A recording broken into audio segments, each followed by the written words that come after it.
I got a question for you all. So everybody, I'm assuming, well, Barry, your mom is still here. Doc, your mom is still here. Leon, your mom's since passed. Yes, your mom's passed, right? Everybody else's mom's passed. Kevin, your mom? 3 years ago. For the fellows whose moms passed, this is a whole separate story. Did y'all cry, bro? Like a baby. Yeah. Cry every day, man. There's not a moment. There's not a moment I don't think about her. Yeah. You know, I haven't broken down yet, bro. Really? Yeah, it's been 3 years. I haven't broken down yet, to be honest with you. I don't know why. I'm waiting for that moment. It's gonna come. Of course. You still got your guard up. That's all. Your guard is up. Yeah, guard is up. I will say this. And Doc, I love the fact that you said that. I put a guard up because I was trying to protect myself because I knew I was gonna cry.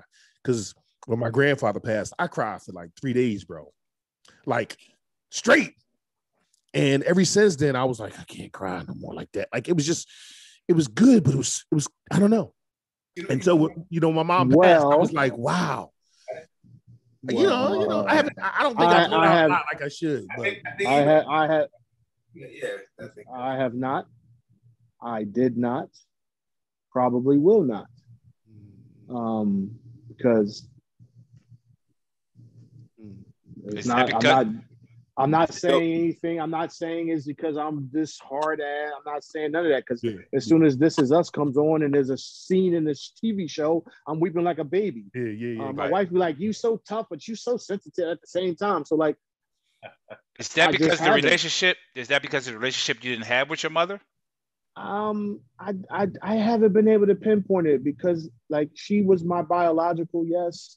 But my mom, the person who raised me passed away your in grandmother. 1997. Right. Then my grandfather passed away in 1994. So like, I don't know how to explain it, right? Everybody got their own way of coping and dealing. And I say this, I know I'm gonna be trash. So I'm glad I got 6 brothers right here on this podcast. I'm going to definitely, God forbid it happens today or tomorrow, but I know for a fact that I'm going to need a month off.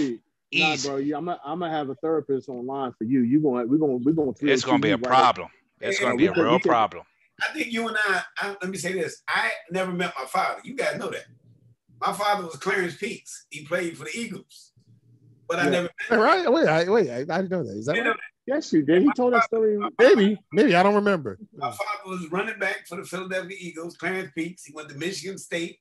I never met the man. He never reached out to me. He never contacted me one day in my life. Wow. I never had a father. Every man in my life was a hustler. That's what they did. Okay. Me and my mother were as close as you could be because I took it upon myself to never let my mother down. So I put a lot of pressure on me not to be a bad person. That's a lot of pressure to carry. Not having a father. My sister was a crack addict. My brother was a crack addict. My other sister was a crack addict. I didn't do drugs. Wow. I didn't do none of that stuff. I don't have a police record. I've never been to jail. I've never done any of that. You just I told my mom that I would not be that. Yeah. I told myself that. Right. Well, yeah, I got that, but but my relationship with my mother was kind of like Doc's, man. It's just, you know what I mean? It's just me and her. So when my mother passed, I didn't go to the funeral. And I'll tell you why. When your mom passed, you didn't go to the funeral? No, I didn't. And I'll tell you why. They gave me an out. They didn't even realize. They gave me an out. They said, your mom knew a lot of people and it's going to take them a while to get to town. So we got to do it on Wednesday. And I was like, well, I can't stay. I could have stayed. But I didn't want to see my mom in that state. I want to remember my mom, like me and her always laughed and we sang George Benson, there I go, there I go, there I go. And we would sing that to each other every time I came home. You know what I mean? And the last video I got of me surprising her at Christmas, that's the memory I keep. I don't remember her in the casket. I've never seen it. I didn't care. I didn't want to see it. So everybody deals with it differently. But right now, I just felt some tears in my eyes because it's been 3 years. Yes. It still gets to me, man. I can just lay down at night and just think about my mom laughing with me on the phone. And when everything was going whatever way, I could always just call her up. Just I always felt it was just me and her. You know what I mean? Right. My brother and sister, we had a different relationship than I had with my mother. Right. You know, totally different. And nobody will probably ever understand our relationship, just like Doc's. You know, I know where you at, brother. You know what I mean? I know where you at. It's a bad feeling. A good friend of mine, I don't mean to bring this up or get off the subject, but a friend of mine, husband, just passed away Thursday morning. And I was just with her last Wednesday, and we was working, and we busting it up, having a good time. And I got that call that Thursday morning at 8 o'clock that he passed away. That hurt so bad because we would go over her house, she would feed us, we would drink, we would busting it up, having a good ass time, and he was there doing the same thing. And this man just died. And right now I'm kind of trashed, but it's a hurt feeling. Let it out though. Don't hold it in. I feel you, bro. I let that go a long time ago. You know what made me smile is that you said, I let it go a long time ago. That's crying like a baby. You ain't let it go. Crying like a baby, right? I can't help it. Express yourself. Express yourself. I let it go a long time ago. That's why I love this podcast, because I love that, man. Y'all let me be me and let me express myself and my feelings. I thank y'all, everybody. I thank y'all very much for that. Good. To follow up on what the fact checker said, and maybe even for the preacher, I think out of us, I was the first one that lost their mother at 13. Mm-hmm. And I think about her every day. There's not a moment that doesn't go by, or any movement I make where I don't think about her. And I don't know if it'll happen with you guys, but there'll be something, and it'll be something relatively small. You won't even notice it. You know, whether it's a song or whether it's in a supermarket, just something that she did that will tug at your heartstrings. It will tug at your heartstrings. And, you know, right now, of course, you're in the frame of mind like, nah, you know, I got it out. But, you know, and it might not never happen.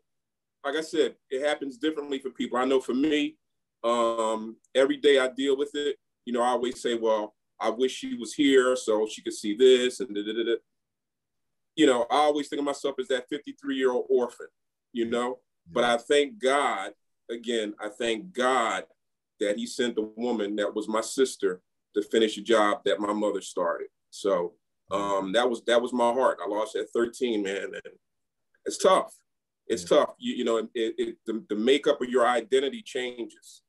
You know, the finished product you guys see right now, I usually say, would that still been a product if she was around? Would I have been fortunate enough to make the moves or do the things that I was able to do in my life if she was still here? But, you know, listen, man, she's with you every day. She lives with me every day. Let me say this. You know what?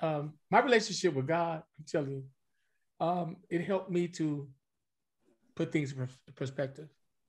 It really does. I mean, you know, we only here for a little while, guys. This is not heaven. That's right. We wanted to be out heaven on earth, but this is all temporary for us. All right.